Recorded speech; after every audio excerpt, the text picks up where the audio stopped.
السلام عليكم، صباح الخير. اليوم جيت نوجد معكم اول وجبه ديالي. انا صبحت صايمه كيف ما نتوما عارفين. دونك كيف ما شفتم في الفيديو اللي فات، انا كنت مسافره واحد لي 2 جور، الجمعه والسبت. دونك ما قدرتش انني نتبع لو بروغرام ديال الصيام المتقاطع ديال لو كارب مزيان. مي من اليوم ان شاء الله غادي نرجع على روتين ديالي اللي صراحه توحشته بزاف، حيت خاصكم تعرفوا فاش كنولفوا هاد لو جونغ داليمونطاسيون يعني كنوليو مدمنين عليه، حيت صراحه كنلقاو عليه راحتنا، كنحسوا براسنا مزيان. دونك كنبقاو خفاف، ما كاينيش لي غونفلومون، يعني كتكوني مزيانه. اذا تقولي علاش ما نبقاش في داك السيستم ديما. مهم كيف ما كتشوفوا عندي اول وجبه غادي نديرها الصالي. كيف ما نتوما عارفين هي بالنسبه ليا احسن وجبه اللي ممكن انكم تاكلوها ولا انكم تهرسوا بها الصيام ديالكم من مورا ما دوزتوا واحد 18 ولا 16 ساعه ديال الصيام، سورتو حيت فيها اي حاجه اللي ممكن انكم تحتاجوها. دونك بالنسبه للخضره، انا راكم كتشوفوا ديما كنحاول تعجبني انني ناخذ الخيار ولي طوماط، واليوم غادي نزيد حتى لي زيبينار اللي غنديرهم في اللومليت ديالي. دونك هنا نورمالمون انا قبل من الوجبه كناخذ ديما واحد الكاس ديال الماء فيه خل تفاح. غير هو مالوغوزمون هاد السيمانه كنت ساليت القرعه اللي كنت خديت، يعني ما شاء الله دوزات لي قل من شهر حيت كنت كندير 3 المعالق كبار فيها. صراحه انا حسيت بالمنفعه من هذا المشروب هذا.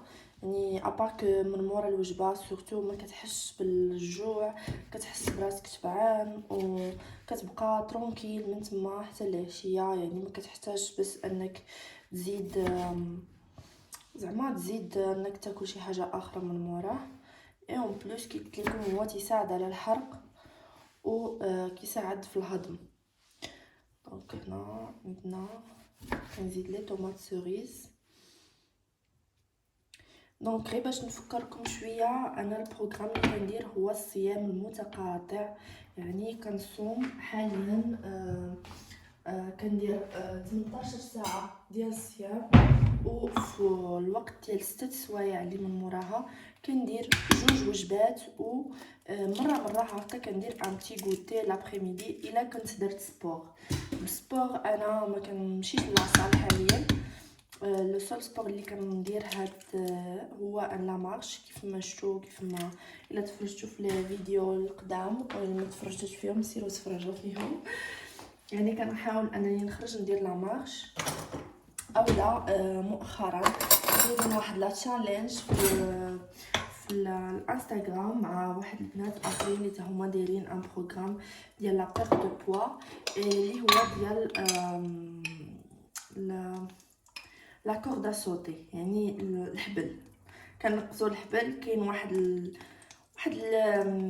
هنا زدت هاد لي شامبينيون هادو كناخذهم من ايطالي، سميتهم فونغي تريفولاتي. صراحه كيعجبوني بزاف، كيكونوا مرقدين و يعني كتكون فيهم واحد البنه زوينه. دونك زدت هاد، متخافوش من لي شامبينيون و هما صراحه ما فيهم حتى شي، ما فيهمش واقيلا لا غرا لا بروتين. مي هادو مادام هما مرقدين في الزيت يعني تعطيكم واحد لا سورس دو غرا. وي سي 34 غرا بار 100 غرام دو برودوي. انا غنكون درت هنا واحد 30 غرام 40 غرام.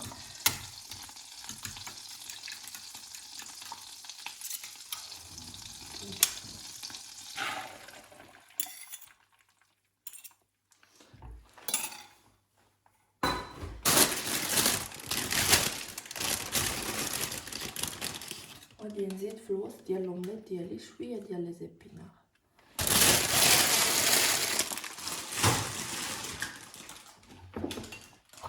انا نقدر ناكد لكم بلي هذه من احسن وجبه اللي تقدروا انكم تناولوها في الصباح. ماشي في الصباح، في اول وجبه يعني فاش تبغيو تهرسوا الصيام ديالكم. كي قلت لكم انا كندير 18 ساعه ديال الصيام، وفي هذيك 6 سوايع اللي من مورا نورمالمون نتوما تقدروا تختاروا على حساب لي زورير ديالكم، على حساب الخدمه، على حساب لا روتين ديالكم. دونك انا كندير اول وجبه ما بين 12 و 1 على حسب، مي غالبا كنديرها مع الوحده. وثاني وجبه كنديرها في العشيه مع جويه، هذيك 6:30 ماكسيموم 7، باش انني 7:07 يعني نكونوا شويه فليكسيبل، ماشي مشكل، ماشي 7:07 تكونوا ساليتوا اخر وجبه ديالكم وكتبداو الصيام ديالكم. يعني في الوقيته ديال الصيام عندكم حق باش انكم تشربوا الماء، دي تيزان، القهوه، مهم تكون بلا سكر باش ما تهرش لكم الصيام ديالكم. وكيف ما شفتوا في لي زوتر فيديو، انا كان في الصباح كنشرب ان كافي غرا اللي سميتو بوليت بروف كوفي. هذاك واحد القهوه اللي هي ما كتهرش الصيام، يعني ما كتهرش الصيام بالنسبه اللي باغي يطيح الوزن. اما بالنسبه اللي تيقلب على الفوائد الاساسيه ديال الصيام المتقاطع، تقدر انها تهرس لكم الصيام بهذيك المعنى. اما بالنسبه اللي باغي غير يطيح الوزن، راها ما تتهرش الصيام، يعني الجسم ديالك كيبقى انه كيحرق. شنو اخر هنا غادي نزيد واحد ديزوليف زيتون، هذا مصدر ديال لي غرا ديالنا. دونك سوا تزيدوا زيت زيتون، سوا انا ما عنديش فروماج دونك سي بور سا كو اليوم درت هاد الزيتون، مي سينو نورمالمون كندير شويه ديال الفروماج. دونك كيف قلت لكم يعني الصباح كناخذ هذيك القهوه الكافي غرا. الفوائد ديال هذاك الكافي، مادام بزاف ديال الناس يبقاو يسولوني علاش كنشربو، الفوائد ديالو هو انه كيساعدك على الانرجي، يعني كيخلي ان عندك الطاقه. علاش؟ حيت فاش كتزيدوا هذاك زيت الكوكو على القهوه ديالكم، اللي هي اصلا القهوه معروفه انها فيها الكافيين كتعطينا الطاقه، فاش كتزيدوا هذاك زيت الكوكو، زيت الكوكو هو من واحد انواع ديال لي غرا اللي اون فوا كيدخل الجسم ديالنا تي ترانسفورمي، يعني كيردو انرجي، يعني ما كيتخزنش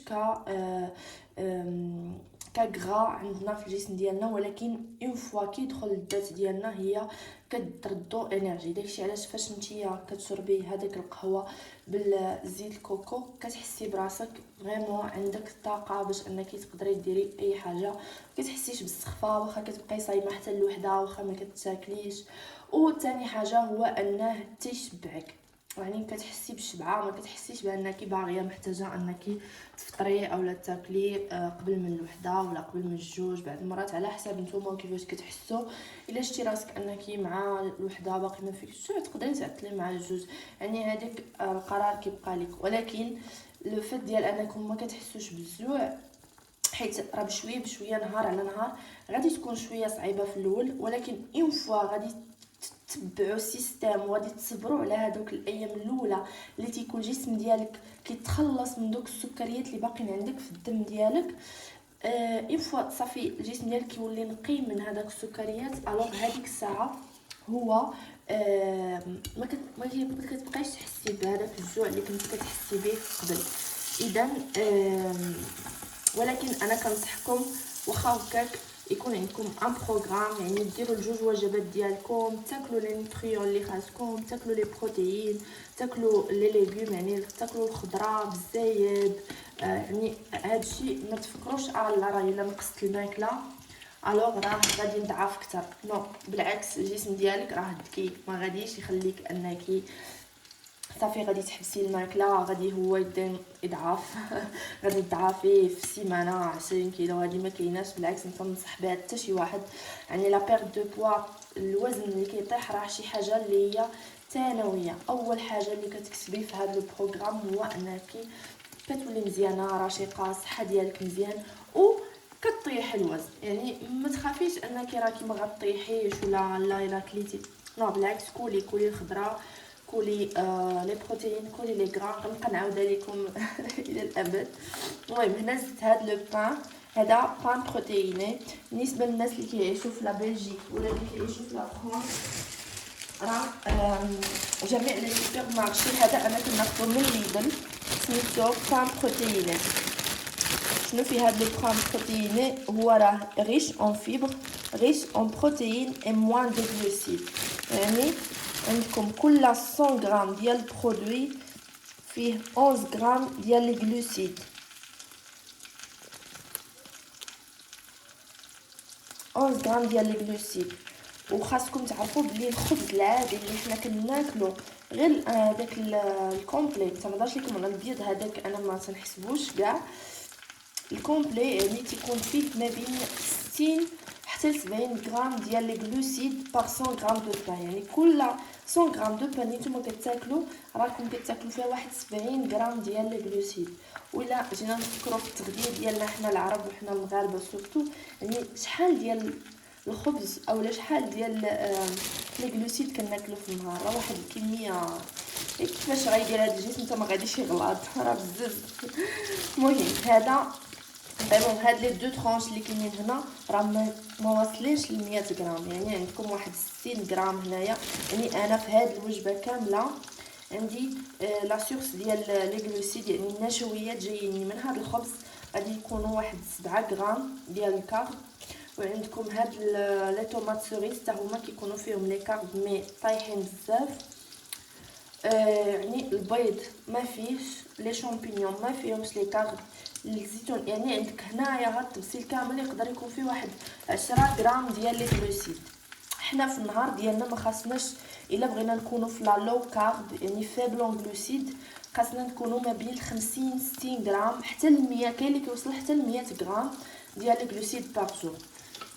اما اللي كيعرف لاسيتو يعني هي قريبه لا لو كارب، ولكن الفرق بيناتهم هو ان لا كيتو ما كتديباسيش 20 غرام ديال لي غلوسيد بار جور. المهم هضرت بزاف. المهم كنحاول انني نوصل لكم دي زانفورماسيون اللي هما مهمين، حيت فاش ديروا هذا البروغرام ماشي غير خاصكم تعرفوا خاصني ناكل خاصكم تعرفوا اشنو كتاكلوا، اشنو خاصكم تاكلوا، وشنو هما لي زاليمون اللي خاصكم تعطيو للذات ديالكم. دونك لومليت طابت نورمالمون انا في الوجبه الاولى كندير حتى واحد الكاس ديال القهوه بالحليب ديال لي زاموند اللي هو بلا سكر، غير هو ساليتو مع راكم راه قلت لكم كنت مسافره يعني ما كانش عندي الوقت باش انني نمشي ندير لي كورس. وهنا في لا بلجيك نهار الحد كلشي كيكون ساد، اذا ماشي مشكل. غادي ناكل غير هذا بلا ما نشرب حتى شي حاجه، نشرب الماء من بعد. ديجا انايا راه الصباح بديت كنشرب كنصحكم ولا كنقول لكم خاصكم تشربوا على الاقل واحد 2 لتر ديال الماء في النهار. يعني انا راه بديت الصباح فاش كنت كندير الميناج ديالي كنت في 2 لتر، انا تقريبا ساليها.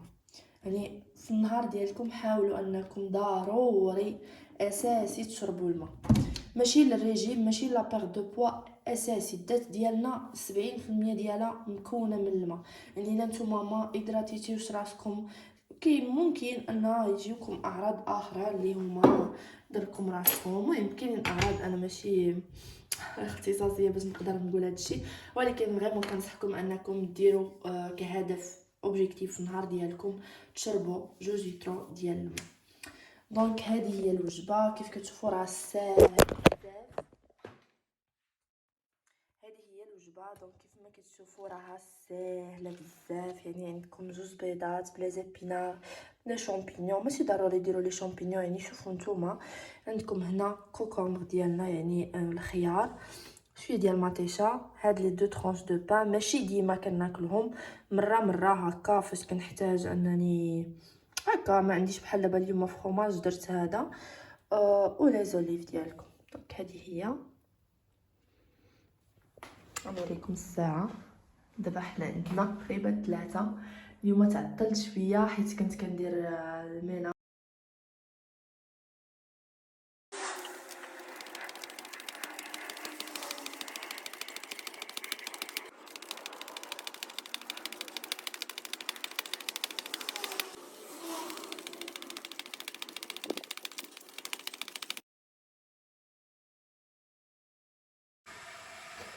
Bonsoir. Alors, ici, je vais vous montrer le deuxième repas que je vais préparer pour ce soir. Ça sera une pizza keto au low carb. Donc, pour faire cette pizza, comme base, on va utiliser les choux-fleurs. Donc, ici, j'ai des choux-fleurs. J'ai réchauffé de l'eau et je vais les mettre à bouillir pendant quelques minutes. Après, on aura besoin de parmesan. Ça, c'est de parmesan italien, parmigiano reggiano. Et je l'ai râpé.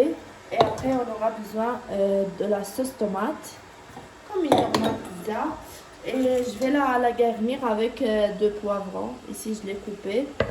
Je vais le passer juste un peu à la poêle.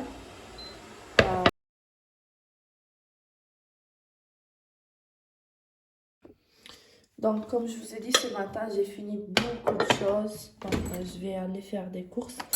Ah, et je voulais vous dire, est-ce que ça vous intéresse des courses low carb pour la semaine? Comme ça, quand je vais aller, je vais vous filmer un peu. En tout cas, je vais cuire le poivron avec du beurre. Donc, normalement, j'utilise de l'huile d'olive, mais je l'ai fini. La bouteille, c'est fini. Donc, ça va, c'est pas grave. Même le beurre, c'est bien. Donc, le temps que les choux-fleurs et les poivrons sont cuits, et je vais retourner vers vous.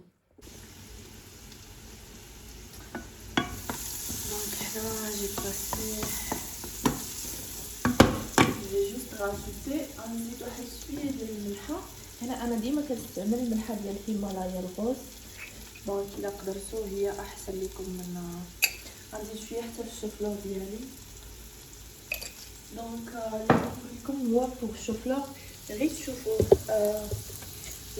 قرب يطلع شويه تقدروا ديجا تحيدوه سي با غاف انه يفوت الطياب ديالو. دونك عندي صايي نحيدوهم ديجا.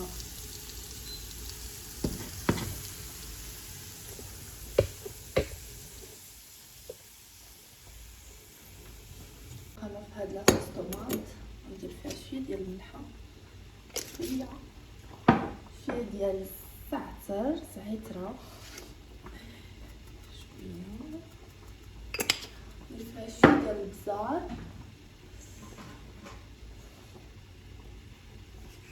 نورمالمون هي كتزيد فيها حتى شويه ديال زيت الزيتون، ولكن كيكون ما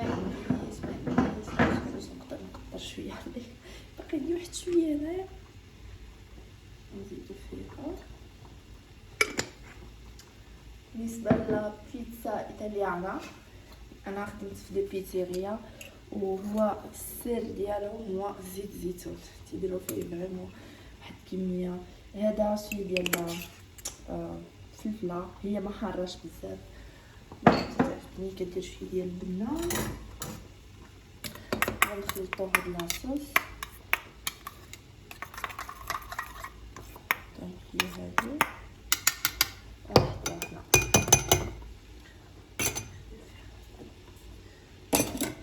دونك نديكم قربتي. شنو غادي نديرو؟ غادي نجيبو واحد الطاسه غادي نديرو فيها واحد الثوم ولا هكا ثوم ولا زيت ديال الكوزينه، وغادي نديرو فيه الشوكولا. كاين هذا باقي ما طابتش، غنخليها مازال واحد شويه. المهم سديت عليه بالغلاقه باش يطيب. راكم عارفين الشوفلور ما تيطيبش دغيا. المهم ها هو دابا راه طاب. غادي تحتاجوا لها المهم شي بول وديروا فيها هاد الزيف، ولا المهم شي زيف ولا ناب ديال لا كوزين. المهم انا درتها لي تكون نقيه بيان سور، وكديروا في وسطها هاد الشوفلور. علاش؟ حيت البيتزا لا باز يعني خاصها تكون ناشفه، راكم عارفين بلي هو فيه الماء بزاف. اذا شنو خاصنا نحاولوا اننا نصفيو ما امكن من الماء. دونك سي سا هي داكشي. وغادي تسدو الزيت ديالكم وتبداو تعصروه.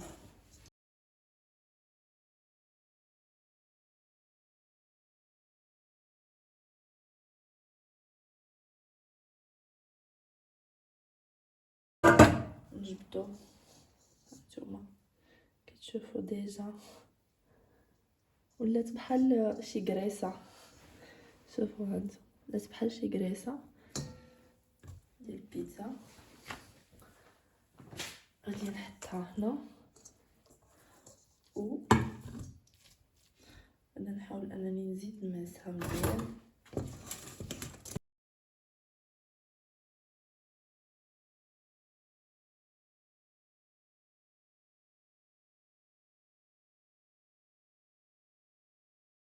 القهوه سيو شوا، تقدروا ما ديروا والو، تقدروا ديروا. دونك غندير شويه ديال الملحه، غير شويه فيك ديجا ديجا درتو في الماء. ولا ندير شويه ديال البزار. انا كندير لي قامه سورتو هاد لا باز، هذا شويه البزار شويه الملحه، ندير فيها شويه ديال الزعتر وصافي. وفي لاباط غادي نزيدو شويه ديال البارميزان، دونك غير واحد شويه.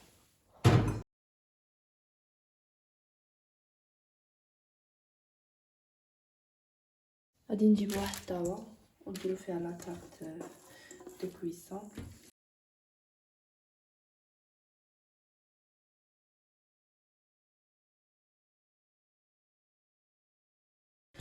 كيما هانتوما شفتوا درت لا باز ديالي، لا صوص طوماط اللي ديجا كنت صاوبتها.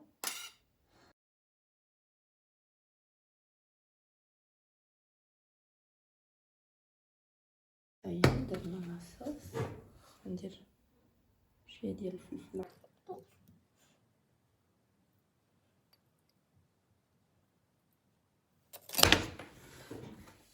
هنا، غادي ندير فوق البارميزان. الا كانت عندكم موتزاريلا تقدر ديروا حتى موتزاريلا، ماشي بالضروره غير البارميزان. انا ما كانتش عندي موتزاريلا دونك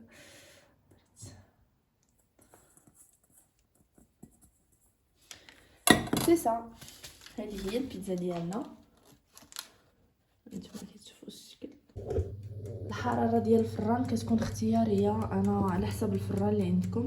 انا باش نسخنو درتو في الماكس ودرتو الفوق والتحت. وهنايا المهم تايمر على حسب نتوما غادي يبان لكم بيتزا.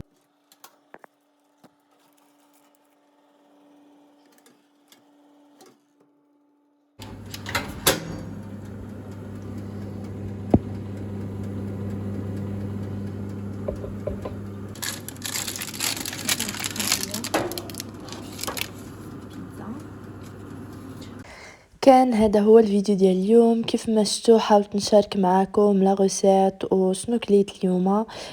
من مورا ما كليت البيتزا ديالي غادي نوجد ليا واحد لاتيزان اللي غادي نشربها وان شاء الله حتى الغدا ورجع لكم فيديو اخر. بيان سور ما تنساوش ديروا لي ابوني لايكي اي ليسي ان كومونتير. او